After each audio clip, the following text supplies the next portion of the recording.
Hello, good afternoon. Welcome to Convenience Brokers. My name is Mohammed. In this video, I'm going to explain over the checklist for second-hand dealer's license.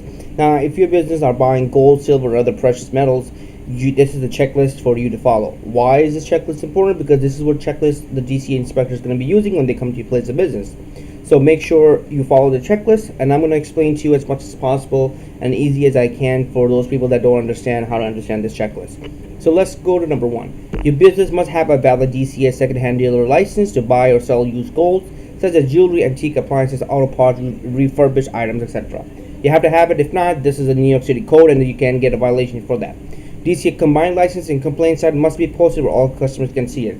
So basically, once you apply for a license, a DCA will send you a compliance signs to post on outside of your business or inside actually where your register is. So people, let's say if you want to make a complaint, they have to see the sign. That's what the sign is supposed to be saying. Number three, all printed matter that is given to customers, business card, flyer, receipt, etc., must have a license number, and the license number must be identified as a DCA license number. For example, Department of Consumer Affairs license number is such and such.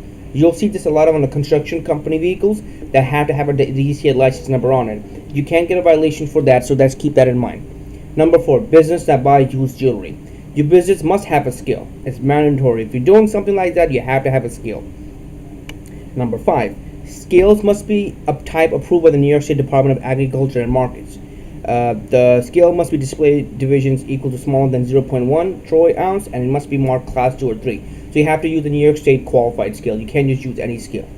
Number 6, the scale must be inspected annually by the DCA and have a valid DCA scale inspection seal.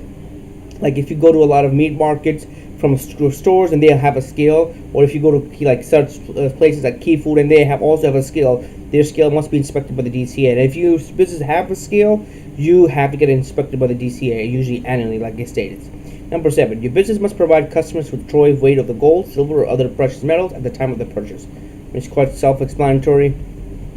Books and records. A record must be kept of every purchase and sale of second-hand articles.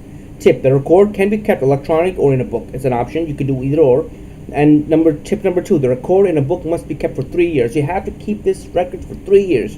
After that, you could dispose of it. I don't recommend it. Keep it forever until your business closes down or you sell the business or whatever the case is, because it's always good to have records for these type, because you're not dealing with a small $1 candy or something. You're dealing with some people's property such as gold, jewelry, expensive.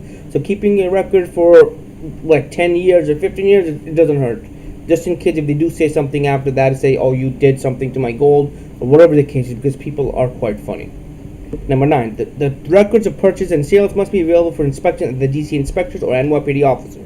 So that's quite self-explanatory. Number 10, records must be written in English and contain the following information for each purchase and sale: a detailed description of the item, including a description of the metal, gold, silver, platinum, or other gemstones, identifying markings such as monograms or inscriptions, if any, the name of the person who brought or sold the items, the address of the person who brought or sold the items, a general description of the person who brought or sold the items, and the date of the purchase of the sale and the time of the purchase of the sale. You have to have that records with you. An ID must be shown by each customer who sells a used item to your business. For each item, record must be kept about the ID, including the type, description, and number. And here's another tip: acceptable form of identification includes a license, a police, fire department, or postal department badge containing numbers. That's a separate form of ID. Number 12, keep a copy of the signature of every person from whom the business purchases an item. There's another tip: the seller must assign his or her name in front of the dealer. A copy of the ID presented does not satisfy the requirement. Number 13, second-hand item cannot be purchased from a minor under 18 years old. You can't have that.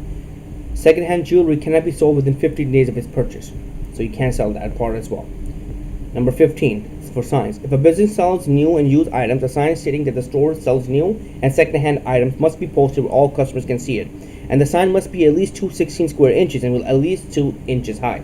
Number 16, if your business sells new and used items, all used items must be labeled as used.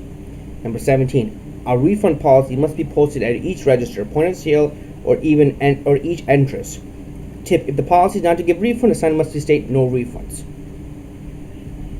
Number 18, if there is a limitation on using credit cards such as the minimum purchase amount, the policy must be clearly posted at the sign of each entrance. So keep that in mind. They have to have something like that. And all receipt must be provided for all items sold. You have to provide at least some type of receipt. Number 20, the receipt must include the date of purchase, amount of purchase, total amount sold, separate statement of tax, name and address of the business, DCA license number, and make and model of electronic items over 100.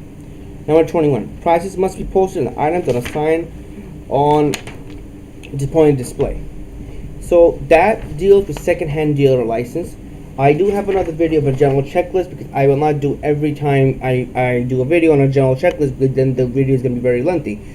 You can check on my channel. I do have a checklist for the general checklist, but this was for second-hand dealer license. So keep this in mind. This is what the inspector is going to be looking for. These are some of the main things they will look for. I mean, obviously there are other things as well, but these are some of the main things for the DCA. Keep this in mind. You can always print out a copy from the website, or you could go online and just type in second-hand dealer license. You can get it. Keep it for your record, just in case. You never know. Like when you might use it, or if you could use this for your reference and actually look into it if you are complying with some of the rules and regulation, or if you need to something get updated. Other than that, thank you again, guys, for watching this video, and I hope you guys enjoyed it. If you guys have any other questions, comment, concern, please comment, like, subscribe. I'll try my best to comment, guys, and comment in the video as much as possible. Thank you again, guys, for watching this video, and I hope you guys enjoyed it.